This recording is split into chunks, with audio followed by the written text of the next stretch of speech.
buenas tardes, bienvenidos a Crónica Universitaria. Mi nombre es Cilia Leal y los invito a que se queden con nosotros hasta finalizar este programa porque va a ser un programa lleno de información nueva y muy importante por parte de nuestra invitada especial. Ella es la doctora Verónica Mireya Moreno Rodríguez. Doctora, bienvenida a Crónica Universitaria. Platíquenos cómo se encuentra el día de hoy. Pues feliz, la realidad de las cosas es que estoy muy contenta de poder estar aquí. El que a nosotros como investigadores nos brinden estos espacios en donde podamos comunicar lo que hacemos, pues la realidad es que es invaluable. Muchas gracias. De nada, doctora, a nosotros nos da muchísimo gusto tenerla aquí, que aceptara esta invitación y que se tomara este tiempo para enseñarnos a nosotros un poco de usted y a nuestra audiencia. Gracias. Y hablando de audiencia, vamos a platicarles un poco de usted. La doctora Verónica Mireya Moreno Rodríguez es doctora en Administración Pública, título otorgado por la Universidad Autónoma de Tamaulipas. También es profesora de tiempo completo en la Facultad de Derecho y Ciencias Sociales de la Universidad Autónoma de Tamaulipas. Pertenece al Sistema Nacional de Investigadores, cuenta con perfil PROMEP-CEP. Es miembro del Instituto Nacional de Administración Pública, de la Asociación Mexicana de Ciencias Políticas y de la Red Iberoamericana de Estudios de Gobierno, Política y Gestión Pública.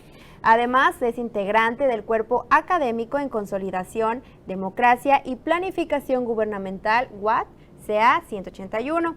Ha participado como ponente en eventos académicos nacionales e internacionales y ha dirigido tesis de doctorado, maestría y licenciatura. Su línea de investigación se enfoca en el análisis, diseño y evaluación de políticas públicas. También cuenta con diversas publicaciones científicas como libros, artículos y capítulos de libro. Con esta presentación, doctora, vamos a dar inicio a estas preguntas y para empezar nos gustaría que nos hablara acerca de su experiencia como docente en la Facultad de Derecho y Ciencias Sociales Victoria. Uy, mi experiencia. La realidad de las cosas es que la experiencia que me ha dejado todos estos años como docente ha sido de muchísimos aprendizajes y muchas satisfacciones. A veces nosotros como maestros pensamos que vamos a enseñarles a los alumnos, pero la realidad es que los alumnos nos terminan enseñando muchísimo. Claro. En los últimos, pues que será como 5 años, he tenido la oportunidad de estar impartiendo la materia de investigación y ha sido muy gratificante. La realidad de las cosas, para mí el convivir con los alumnos todos los días me llena de energía. La realidad de las cosas es que me hace reinventarme todos los días, hace que trate de buscar nuevas formas, nuevas estrategias del cómo poder cumplir sus expectativas. Ustedes saben que el mundo está cambiando y que los chicos pues constantemente pues están en otras cosas, entonces tenemos que buscar cómo hacer para pues lograr que ellos aprendan. En esta materia de investigación que me ha dejado muchísimas satisfacciones, me ha gustado mucho ver cómo los chavos me sorprenden. Me sorprenden muchísimo porque todos los días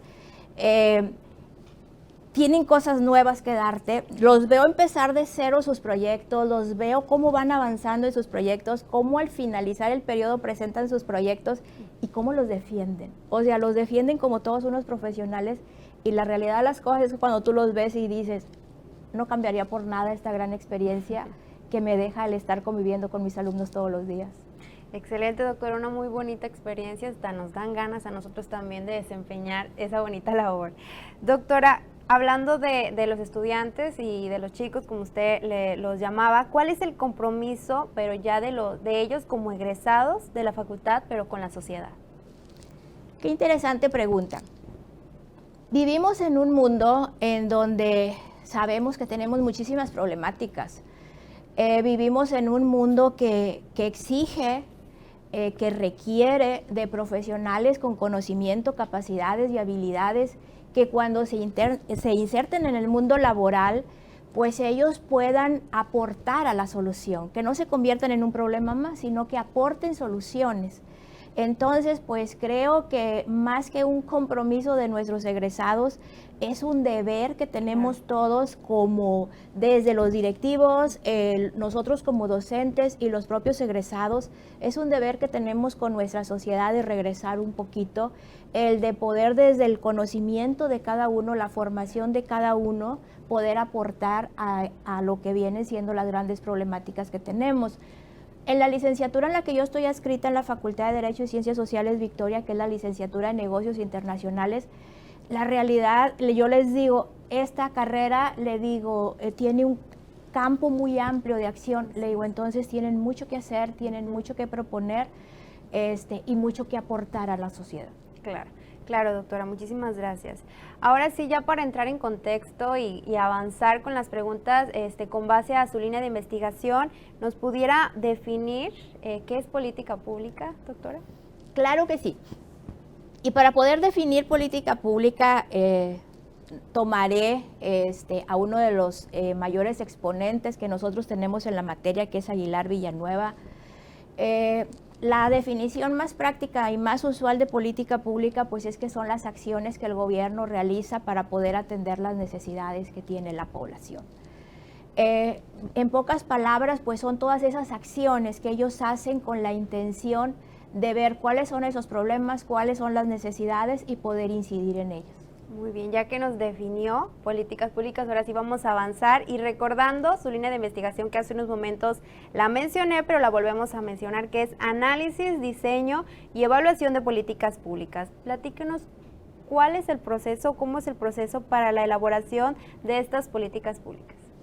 El diseño de las políticas públicas ya tiene un ciclo muy hecho. Algunos autores le dan más o menos pasos, depende de qué tan desagregado lo veas, pero empezamos por lo que es la identificación del problema público, o sea, esa es la base central. Para que pueda haber una política pública, pues tiene que haber un problema en el cual tenemos que incidir y que sea un problema público. Empezamos por eso. Una vez que ya tenemos identificado cuál es el problema público, pues bueno, lo que siguiente es insertarlo en la agenda pública con la intención pues de que se pueda hacer algo al respecto, se puede implementar una política. Posterior a eso, se elaboran cuáles son las posibles alternativas para diseñar esa política, se elige la mejor opción, se procede a hacer el diseño, se hace la implementación, lo que es seguimiento, monitoreo, evaluación de la política. Es ya un ciclo, te digo, muy hecho. Repito, algunos autores lo desagregan un poco más, otros un poco menos, pero el ciclo en general es diseño, implementación, evaluación de política y pública. No cambia. Exactamente, No ya está muy hecho. Muy bien, muchísimas gracias, doctora. ¿Las políticas que usted ha diseñado han sido aplicables en nuestro estado? Ok, de entrada, el diseño de la política pública es una tarea totalmente del gobierno. Como investigadores y desde la línea que yo desarrollo, ¿qué es lo que hago?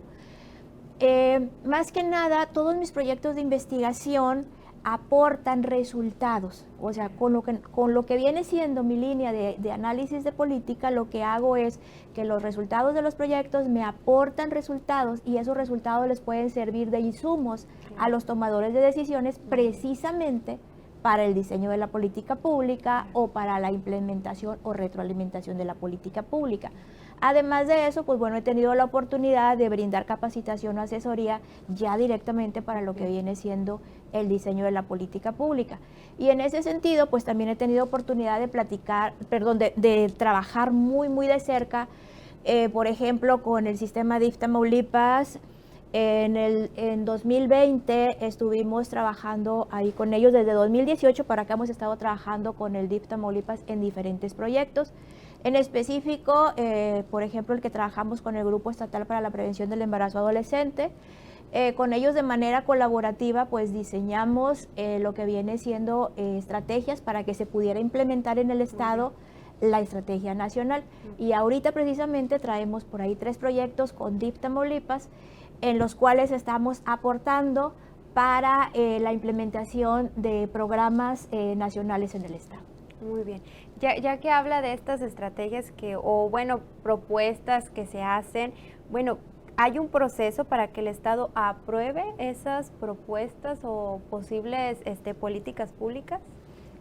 Sí, mira, toda política pública pues se deriva de acuerdos internacionales, de tratados, por eso todas las políticas tienen que estar alineados desde el nivel internacional, o por ejemplo aquí en el Estado, pues alineadas a la política nacional. También tenemos leyes que ya nos dicen qué es lo que tenemos que hacer. Ejemplo, tenemos una ley de desarrollo social que dice tienes que trabajar, tienes que incidir en atender la pobreza, la marginación. Claro. Entonces, bueno, si hay una ley, entonces hay que hacer políticas para atenderlo. Y pues en base a todo esto, la Constitución Política de los Estados Unidos Mexicanos, que nos habla del derecho a la educación, del derecho a la salud, por nombrar algunos, entonces hay que hacer políticas en el tema. Entonces ya los temas están como que muy dados. En los planes tanto nacional como estatal o municipal de desarrollo, por eso cada administración ahí plantea cuáles son sus ejes estratégicos y ahí están los grandes temas sobre los que vas a trabajar. Entonces lo que hacen las dependencias o entidades de la administración pública es que alineado a esos grandes temas que ya nos están marcando, es en lo que ellos desarrollan sus programas o sus estrategias que van a realizar. Muy bien, muchísimas gracias, doctora. Ahora pasando a otro de sus proyectos de investigación, que es un libro de su autoría titulado Prospectiva del embarazo adolescente en Tamaulipas, una contribución al diseño de políticas de juventudes. Doctora, ¿por qué se piensa que el embarazo está vinculado a la población vulnerable? Porque precisamente es en la población vulnerable en donde se visualizan más las consecuencias. No quiere decir que en otros estratos sociales no se dé el embarazo adolescente, o sea, se da en todos los niveles. La diferencia es que dependiendo del nivel socioeconómico, pues son diferentes las oportunidades que existen, son diferentes los recursos que tienes para poder afrontarlo y las redes son diferentes. Entonces es precisamente en los grupos más vulnerables en donde al último terminas visualizando las estadísticas de la prevalencia o las tasas de embarazo adolescente. Y por eso la mayoría de los que estudiamos en el tema llegamos a esa conclusión de que es en estos grupos. Pero es por eso, porque la consecuencia se visibiliza más ahí, por esa falta de oportunidades que existen en estos grupos. Muy bien, doctora, hasta aquí ya hemos avanzado bastante de estas preguntitas que hemos preparado para usted. Es momento de irnos a nuestro primer corte. Vamos a invitar a la audiencia que se quede aquí con nosotros porque al volver vamos a tener por ahí más temas de qué hablar. Quédese con nosotros que ya regresamos a Crónica Universitaria.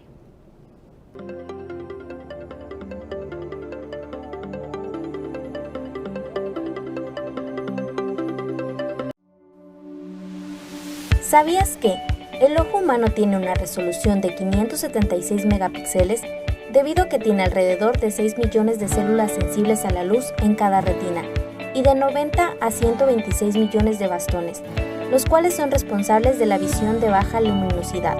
En la actualidad no se cuenta con un dispositivo con esta resolución y aunque existiera no se tendría la misma imagen y nitidez. Tu canal universitario, más cerca de ti.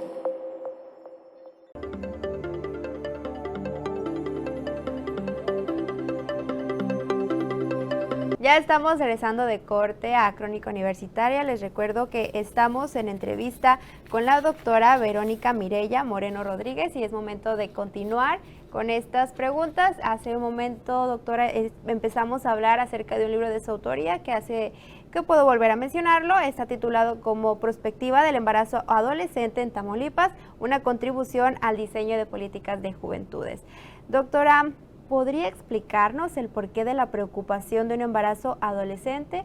No sé si pudiera por ahí darnos su comentario desde un punto social, también de salud y por supuesto del económico. Claro que sí.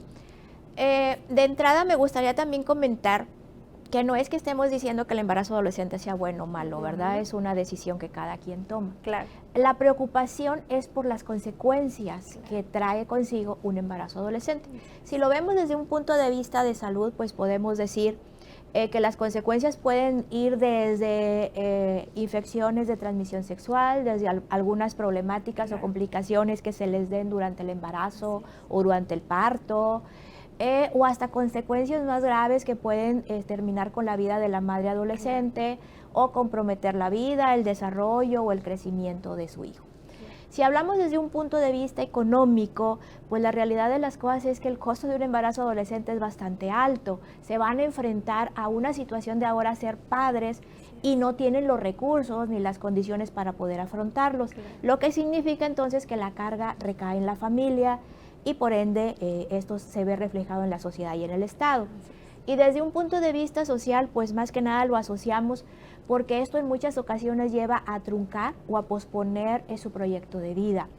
En muchas ocasiones, pues a veces se ven orilladas a abandonar la escuela, lo que significa entonces que no van a tener una preparación académica. Con eso están comprometiendo su futuro, su potencial económico. Esto también las lleva a que se inserten a empleos mal pagados, claro, porque pues no tienen una preparación académica, y todo esto, si te fijas, pues lo único que va haciendo es abonando a que se sigan incrementando las grandes desigualdades que existen. Claro, muchísimas gracias, doctora. Fue una respuesta bastante completa. Y ahora, ¿pudiera decirnos cuál es la incidencia de esta problemática? Claro que sí, fíjate, en Tamaulipas desde 2013 para acá se ha notado una tendencia a la baja.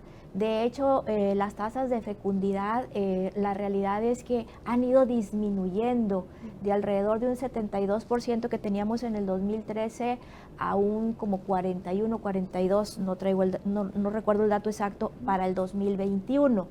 En los grupos de 15 a 19, y en los grupos de 10 a 14 también ha tendido a disminuir una tasa de fecundidad de alrededor de 2.2 a 1.2 aproximadamente. Pero a pesar de que los datos te dicen va disminuyendo, la preocupación sigue. ¿Por qué? Claro. Porque ahorita, simplemente el año pasado, simplemente en los municipios más poblados que tenemos, Nuevo Laredo, Matamoros, Reynosa y Victoria, el 63% de los nacimientos de madres menores de 20 años se dieron en esos 4 municipios que son los más poblados. Eso es que dices, algo está pasando en esos municipios. Otra situación, es importante atender el grupo de 10 a 14. ¿Por qué? Porque aunque hay un gran vacío de información, porque no hay denuncias o porque no existen datos o por otras situaciones, se puede asumir que pueden ser producto de violencia sexual los de esa edad, de 10 a 14. Claro. Entonces sí es importante. Claro. La tendencia sí es a la baja, pero el problema sigue y el reto está ahí para enfrentarlo. Claro. Hablando del reto, ¿ya se conoce un panorama del embarazo adolescente en unos años?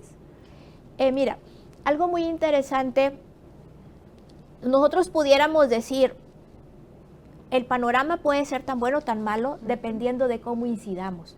¿Por qué? Porque tanto las condiciones estructurales como las condiciones ecológicas y las condiciones personales inciden. Si nosotros o mejor dicho, si el gobierno no hace o no aplica estrategias para poder atender todas estas condiciones de marginación, de vulnerabilidad, de desigualdad, si no incidimos en los entornos físicos y sociales, que haya leyes que realmente se puedan cumplir, marcos normativos, protocolos de actuación, la violencia contra las mujeres, las relaciones familiares, las relaciones de pareja, estos entornos seguros para las y los adolescentes, pues entonces, si no incidimos en eso, pues el panorama no se ve muy bueno, ¿verdad? La prevalencia, aunque tienda a la baja, va a persistir. ¿Y por qué tiende a la baja?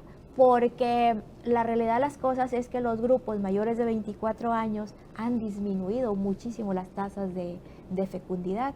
Eso es por un lado, y aparte porque los grupos quinquenales van disminuyendo. Entonces, la realidad es que no es precisamente esas disminuciones, no podemos decir que son totalmente por las estrategias, sino por otras consecuencias o situaciones que se dan dentro del contexto.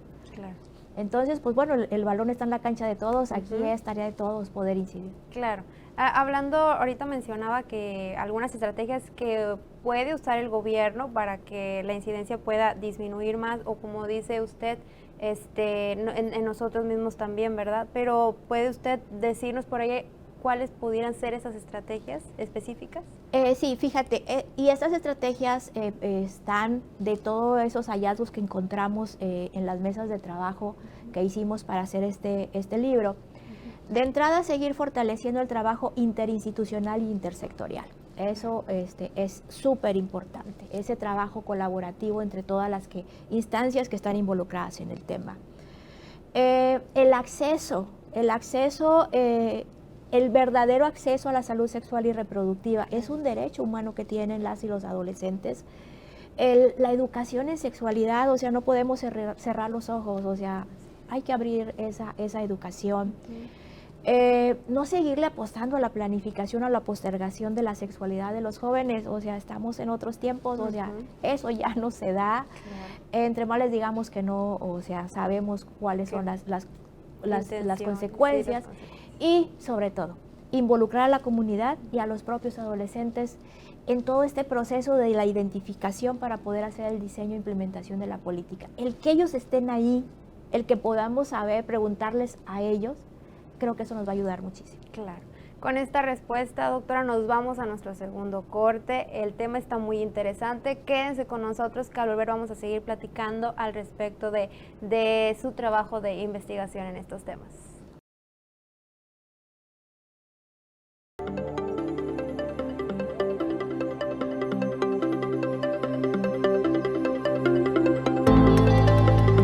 ¿Sabías que el 1 de mayo se conmemora el Día Internacional de los Trabajadores? Es un homenaje a todos los mártires de Chicago, debido a que los trabajadores de la industria laboraban de 12 a 14 horas al día. El 1 de mayo de 1886, cerca de 80,000 empleados de la industria en Chicago convocaron una huelga que muy pronto se convirtió en una huelga nacional, con la finalidad de luchar por mejores condiciones, pidiendo 8 horas para el trabajo, 8 horas para el sueño y 8 horas para la casa. Durante la manifestación, la policía cargó contra los manifestantes y tras los disturbios, muchas personas resultaron heridas y otras muertas. ¿Sabías que la variante Delta del COVID-19 fue detectada por primera vez en India en octubre del 2020 y ha alcanzado a 100 países, ya que según la Sociedad Americana de Microbiología es entre un 40 y 60% más transmisible que la variante Alfa? A esta situación se unen unos síntomas confusos. La variante Delta presenta síntomas como dolor de cabeza, secreción nasal y dolor de garganta, pero no suele provocar tos o fiebre. De esta forma, el virus puede pasar como un resfriado fuerte y no alertar a las personas contagiadas. Estas continuarán con su vida social y laboral, contagiando inconscientemente a más personas.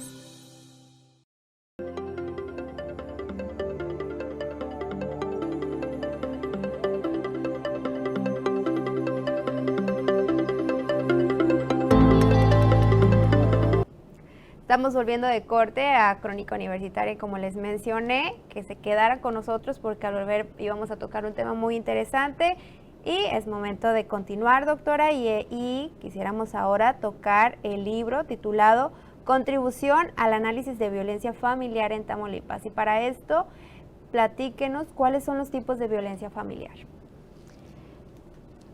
Una de las situaciones importantes que me gustaría resaltar, antes de decir cuáles son los tipos de violencia, es que tenemos un gran problema y un gran reto en cuestión de violencia familiar. ¿Por qué? Porque se da dentro de la casa, se da en un ámbito en donde pues es privado, en donde se ha naturalizado este tipo de conductas, por lo tanto se han invisibilizado, y sobre todo son unas relaciones de poder y que se dan entre personas que tienen una relación afectiva. Claro. Entonces, por eso es un gran problema y un gran reto visibilizar este problema. ¿Cuáles pueden ser los tipos de violencia? Pues pueden ir desde violencia física, violencia emocional, violencia económica y hasta violencia sexual. Claro. Bueno, mencionaba usted que ese tipo de violencia se daba entre dos personas afectivas, pero específicamente, ¿quiénes son las principales víctimas de violencia en la familia que se pudiera dar en este caso? Siempre van a ser los grupos más vulnerables. ¿Quiénes? Los adultos mayores, niñas, niños, adolescentes, las mujeres y las personas con discapacidad. Claro. Muchas gracias, doctora. Y ahorita, ya que mencionaba algunos de los más vulnerables, hablando de uno de ellos, ¿qué puede hacer un menor de edad que sufre de violencia familiar, tomando en cuenta que su familia es la victimaria? Retomando un poquito lo que te comentaba hace un rato, son relaciones de poder que se dan dentro del hogar, lo que quiere decir que sus agresores pues es su misma familia, todas esas personas con las que convive en su entorno. Entonces, es un tanto difícil que dices, ¿qué hace el niño? Entonces, es importante que nosotros empecemos a visibilizar esa necesidad que tenemos de generar redes de apoyo en las cuales los niños puedan tener, puedan ver ese espacio o ese lugar en donde ellos puedan tener la confianza para pedir ayuda. ¿Por qué? Porque de lo contrario, pues dicen, ¿a quién le digo? Si mi mismo agresor es la persona que me debería de estar cuidando. Claro. Lo que pasó ahorita con la pandemia, que se hablaba mucho que se incrementó la violencia familiar. Sí, claro. Sí, porque los niños pues no tenían a dónde refugiarse o poder buscar ayuda, pues donde normalmente se pudiera hacer con su maestra, ¿verdad? Y estaban encerrados en casa. Entonces, exactamente, de ahí esa necesidad de esos protocolos de atención para que ellos puedan tener esos espacios. Claro. Doctora, ¿nos puede hablar acerca de las leyes que protegen a los menores de edad de violencia y si alguna de esas o cuáles son las que se aplican en nuestro estado? Claro que sí, existe un amplio marco normativo para la atención o salvaguardar las garantías de los niños. Desde el nivel internacional, empezando desde la Convención del Niño, en donde se empezaron a generar muchísimos tratados internacionales. A nivel nacional, pues lo tenemos desde la Constitución Política de los Estados Unidos Mexicanos. Tenemos la Ley General de los Derechos de Niñas, Niños, Adolescentes. Tenemos la Ley de Protección a los Niños, Niños y Adolescentes. Tenemos el propio reglamento y a nivel estatal tenemos la Ley de Protección a los Derechos de Niñas, Niños y Adolescentes. En todo este marco normativo, ¿qué es lo que busca? Pues la protección de los niños, salvaguardar sus derechos, la atención integral, el dotar a los niños o hacer ver que los niños son sujetos de derecho. Claro. Y pues regular que desde la administración pública se establezcan las estrategias para proteger y garantizar los derechos de niñas, niños y adolescentes. A partir de la ley que tenemos en el estado, además de todo esto, pues también de ahí se deriva lo que es la Procuraduría, que es del niño, que está en el sistema DIF Tamaulipas, en la cual pues este ya es un ente más activo, en donde lo que tiene que estar haciendo pues es velar porque se garanticen los derechos de los niños y la protección de las niñas, niños y adolescentes. Claro, claro, doctora. Ahora nos gustaría saber o conocer cuál es el impacto de la violencia o qué secuelas se pueden dejar en las víctimas que hayan sufrido pues este tipo de casos. Qué interesante, fíjate. Y es ahí en donde hay una intersección entre las diferentes temáticas, porque ahí hay esa intersección con la salud pública. ¿Por qué? Porque todo tipo de violencia o toda manifestación de violencia incide en la salud de las personas. Sí, ¿Cuáles secuelas nos puede dejar? Pues nos puede dejar desde que se incrementen los índices de mortalidad, de morbilidad, discapacidad, cuestiones emocionales. Entonces, pues incide en la salud de las personas y, pues bueno, claro, eso incide al último en la familia, en la sociedad y muchas de las veces termina siendo una carga para el Estado. Claro, claro, porque en su momento a lo mejor fueron niños cuando recibieron ese tipo de violencia, pero esos niños van a crecer y posiblemente hasta ellos se puedan hasta convertir en los que puedan producir violencia en otras personas. Entonces yo creo que desde ahí influye desde chiquitos el problema. Replicar patrones Claro. es algo muy común que se puede ver en muchas de las problemáticas que tenemos. Tristemente. Exactamente. Hay que trabajar y conocer todas esas leyes que protegen para nosotros también hacerlas saber y que se puedan, pues ahora sí que disminuir estos índices de violencia. Acabas de decir, disculpa que te interrumpa, Claro. acabas de decir algo muy interesante. Sí. Eso es algo que tenemos que hacer, socializar esas leyes. Claro. ¿Para qué? Para que todos, no nada más los que están llevando los programas, sino para que la sociedad en general nos demos cuenta y que el niño sepa que existe un lugar en donde poder denunciar. Claro, que se pueda sentir que va a estar protegido. Correcto. Doctora, ahora nos gustaría hablar de la realización de un libro titulado Análisis de Programas de Desarrollo Social del Gobierno de Tamaulipas 2016-2022. ¿Por qué coordinar una investigación en este tema? Como te decía al principio cuando me preguntabas de mi línea de investigación, los resultados de las investigaciones pueden generar insumos. Los insumos es esa información. En una ocasión, hace algunos años, en una mesa de trabajo con personal de la administración pública, yo les decía, ustedes tienen los datos, pero ustedes con toda esa agenda que tienen no tienen tiempo de qué hacen con ellos. O sea, ese es nuestro trabajo.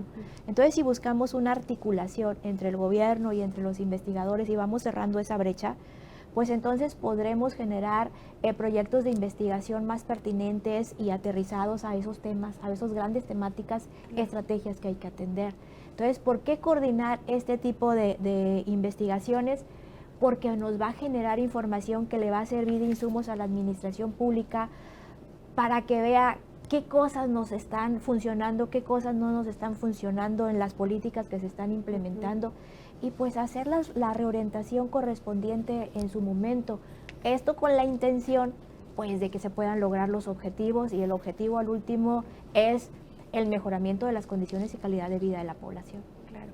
Mencionaba que por parte se puede decir, de la administración, ellos tienen conocimiento y como usted dice, a lo mejor no tienen el tiempo para poderse llevar a cabo todo o implementar las estrategias, pero si existen problemas de salud pública en Tamaulipas que nos pudiera mencionar.